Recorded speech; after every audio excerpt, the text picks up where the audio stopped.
pastoral letter that was written by the Episcopal Council.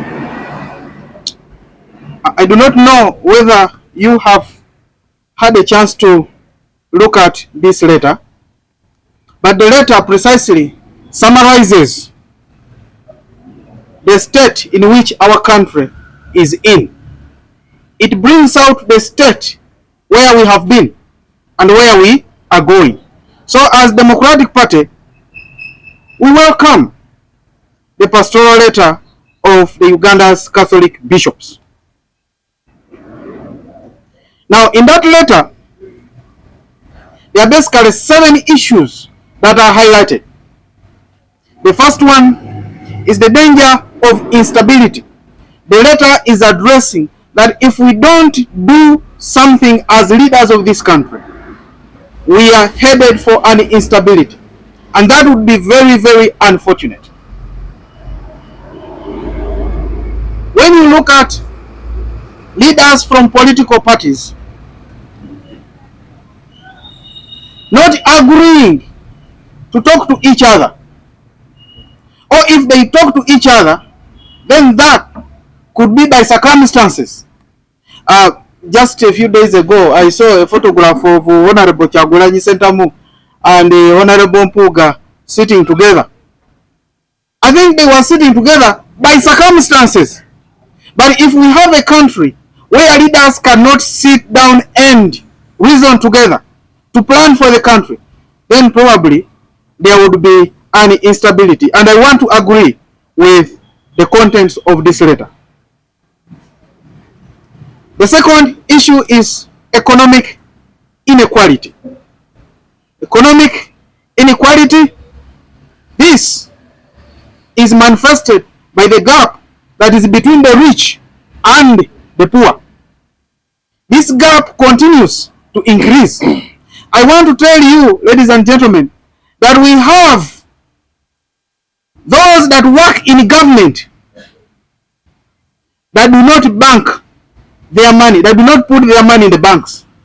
Because, I mean, it becomes too much and they fear that they will ask them where the source of the money is. Trust me, in Uganda here, we have rich men and women who are not noted by Forbes, the World Book record, but when they are richer than those ones that are mentioned in that document or in that book. But because they don't have the chance to put their money in the banks and also trace the source of it, they are left out. But in actual sense, they have a lot of money. We have officials in government who invite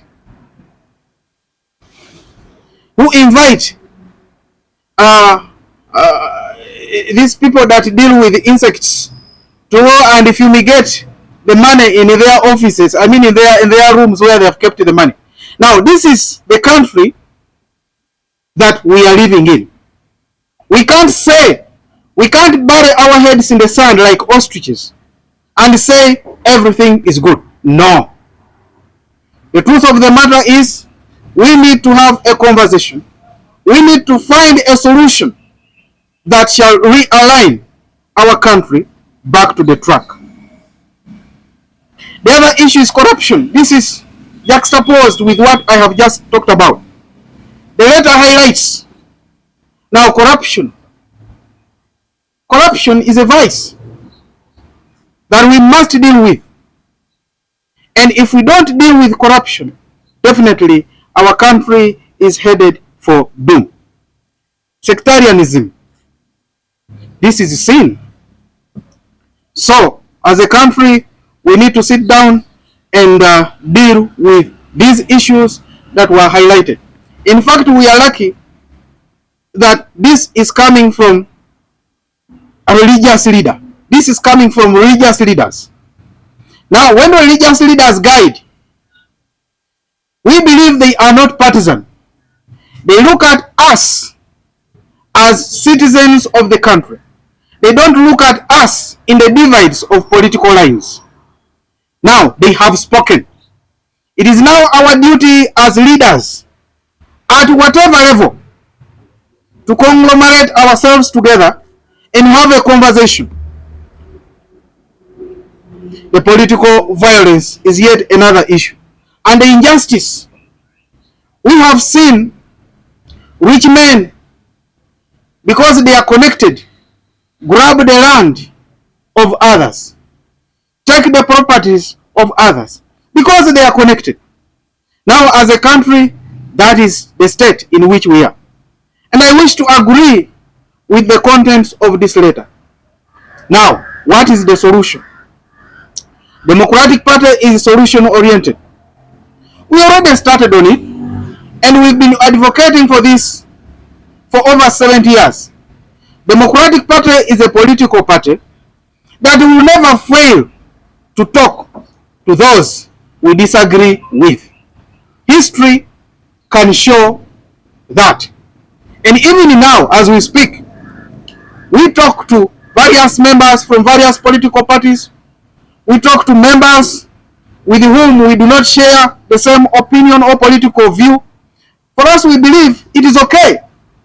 We shouldn't encourage the act. Recently, the guild president of Makerere University took a photograph with the president, and that one caused a lot of media outbursts, especially from the foot soldiers. I mean, it is a responsibility of us, the leaders, to guide even the foot soldiers that, look, regardless of the disagreement in political opinion or otherwise, we should talk. There should be no point that we shall fail to talk. That should be our message to the foot soldiers and others. We are going in for elections. Elections present tense moments. It's my humble appeal, and in any organization, political and apolitical, that it is our responsibility to guide those that we lead. We shouldn't let them guide us. If we let them guide us, then we shall have lost the gist of leadership. Being a leader means you are able to see what others cannot see. It is time to begin a conversation. As Democratic Party, we believe in dialogue and talking to each other. Dialogue and reconciliation. We have a country that is fragmented or that is divided. Bakitaffe mu Katonda, ab'ekkanisa eb'ekereziya, nga mu bbaluwa eyo mulimu ensonga ezalambikiddwa. Ebbaluwa eno etunuulira gye tuvudde ng'eggwanga, n'etunuulira gye tuli ng'eggwanga mu kaseera kano, era n'etunuulira ebiseera eby'omu maaso. Mu kimu ku bintu ebbaluwa eno byejjayo kwe kubeera nga egamba nti we tuba tetukutte bulungi nsonga z'eggwanga, wagenda kubeerawo obutabanguko mu maaso eyo, oba a danger of instability. Wayinza okubeerawo obutabanguko mu maaso. Kakati ffe tukkiriza nti buvunaanyizibwa bw'abakulembeze ku ddaala lyonna okuluŋŋamya abo be bakulembera. Era tukkiriza nti tewalina kubeerawo kaseera konna nga omukulembeze eyaweebwa obukulembeze ate nga asuddewo obuvunaanyizibwa bwe nakkiriza oba neyekkiriranya n'atandika okulemberwa ate abo bakulembera. Kino nno tukirabye nnyo ensangi zino, ndowooza nakyo katukyogereko.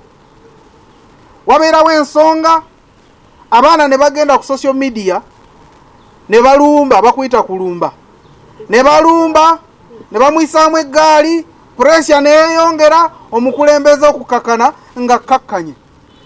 Nze ndowooza nti okubeera omukulembeze olina kubanga olina amaanyi ng'olina ne emizi bagiyita emizi ng'olina emirandira ng'oli rooted era nga osobola okuyimirirawo ku ekyo ky'okkiririzaamu naddala w'obanga okkiriza nti kyekituufu.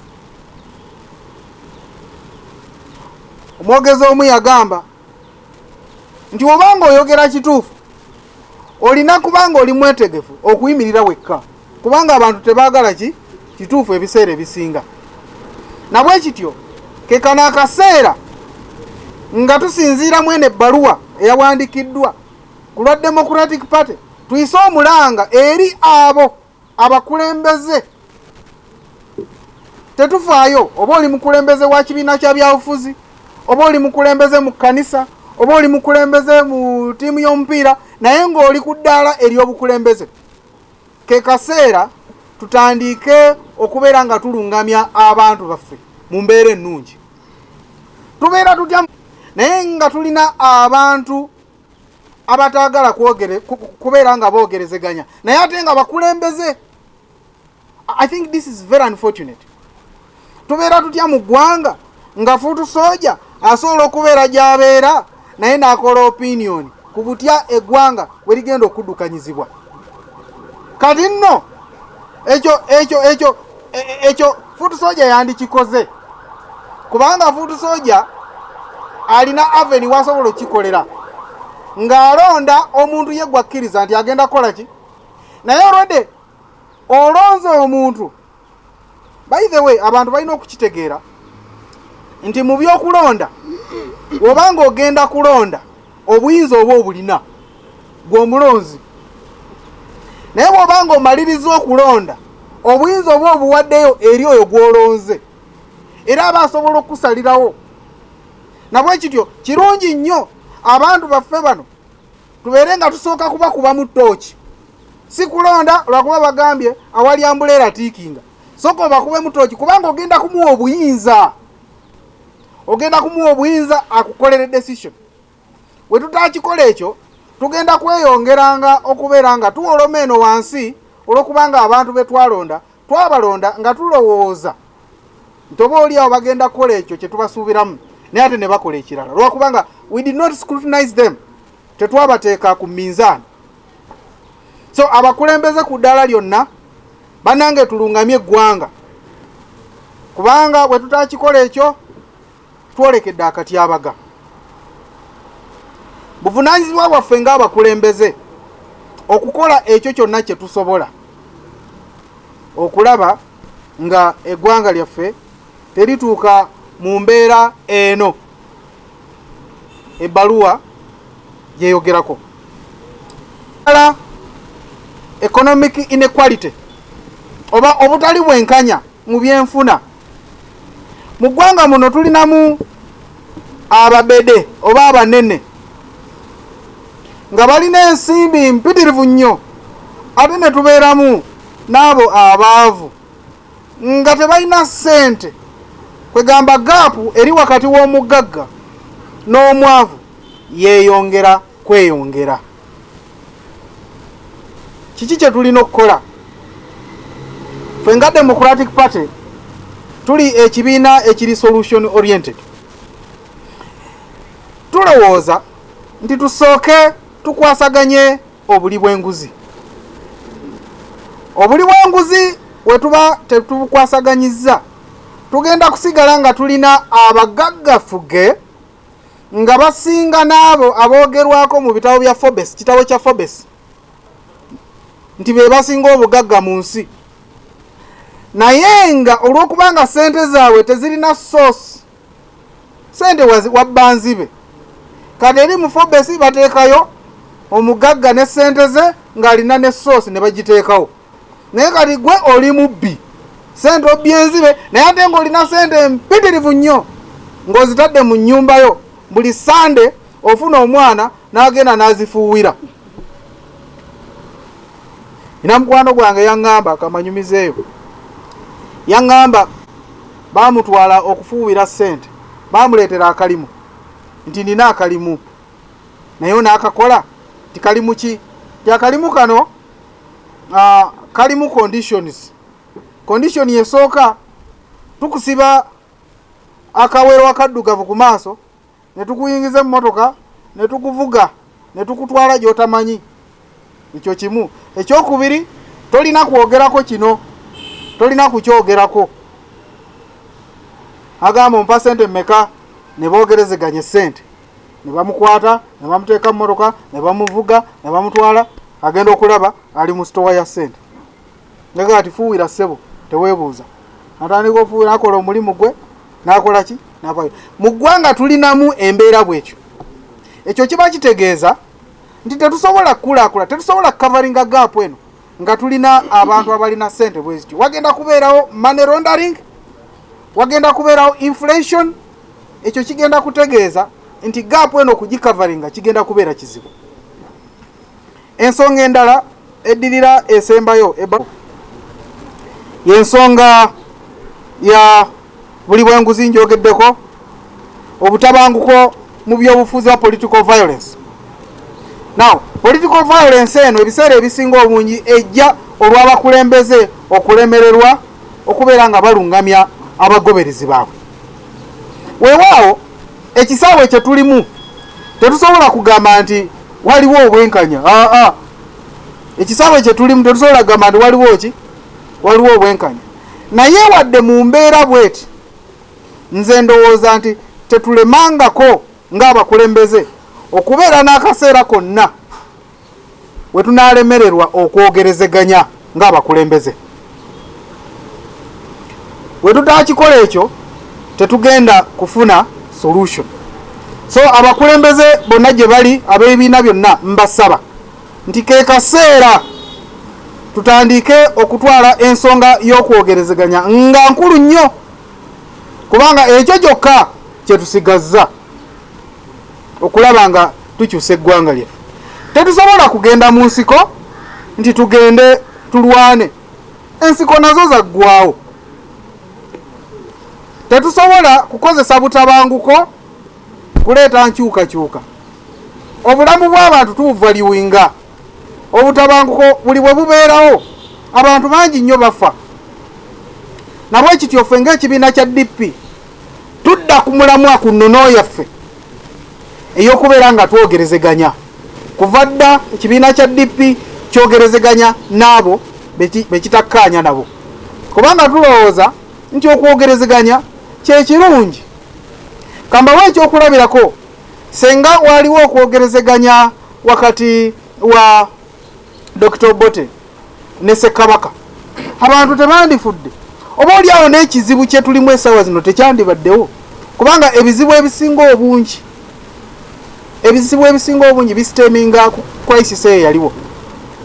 Nawo ffe ng'eggwanga tulowooza nti tulina okwogerezeganya, kubanga tuli eggwanga eriri unique. Tuli eggwanga eririmu amawanga agasukka mu 65, nga tulina cultures za njawulo, buli ggwanga ne culture yaayo, nga tuli mu direction ya njawulo, ennimi za njawulo, naye tulina okubeera ffenna awamu, kubanga twesanga nga tulina okubeera awamu. Nabwe kityo tetulina kyakusalawo kirala okuggyako okutema empenda bukya bwe tubeerawo ffenna. Ekyo tukikola tutya? Nga twogerezeganya. Bwe tuba nga twagala okusikowalinga nga opposition kwe kwegatta, naye ate si kwegatta okwa kamera nti mwegasse just for just abantu babalabe, kye tuyita political grandstanding. Tulowooza nti walina okubeerawo plan. Ate DP bino ebintu tubadde tubikola, tubadde basaale nnyo mu kubeera nga tuleeta enkolagana, models ez'enkolagana ez'enjawulo. Tulowooza nti mu kaseera kano we tuba twagala okukola obulungi mu kulonda okujja ng'abali ku ludda oluwabula gavumenti, tulina okwegatta. Enjawukana zaffe tulina okuziteeka ku mabbali, twegatte, then tugende mu kalulu kano naye nga tussa kimu. Bannaffe abamu bagamba nti bo bagenda mu protest vote. Content eri mu protest vote sigimanyi sagala kujinyonyola. Naye wetufuna akakisa netwegatta netwogerezeganya. Oba oliawo tusobola okutegeera then netugenda mu kalulu naye nga tugenzeemu mu direction emu. Gera ku bakulembeze okubeera nga tetwogerezeganya. Wano juzi guild president we Makerere yekuba ekifaananyi yafuna ekifaananyi ne mukulembeze w'eggwanga. Naye ekyo bafutu soldiers bayomba nnyo era ne basaba taata we asasulire ekibi kya mwana we kyakoze nti alekulire. Bafutu soldiers abamu baali basaba we batyo. Kakati buvunaanyizibwa bwaffe ng'abakulembeze okubeera nga tulungamya abo be tukulembera. Era nze nkikkiriza bulungi nti omuntu bagenda okumuwa obuvunaanyizibwa okukulembera abantu nga bamwesize era bamuwanika abantu bennyini ne bamuteeka mu position nti asobola okulaba ebyo bano bakulembera oba oliawo olusi bye baba tebanabakola ki kulaba. Nabwe ekyo si kya buvunaanyizibwa omukulembeze ate okubeera nga akulemberwa abo balina okukulembera. Ffe ng'abakulembeze tulina okukola position yaffe erina kubeera nga eri clear. Otherwise we tutakikola ekyo tetugenda kukwatagana kubanga buli omu abeera ne opinion ye. Omusumba ye n'asaba n'agamba bagawugule gagende wakumuluma 13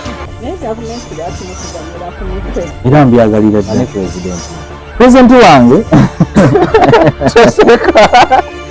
betwasaba bajje batusabire tebakoze eki tebalabise tugenda kwekalakasa paka kulumya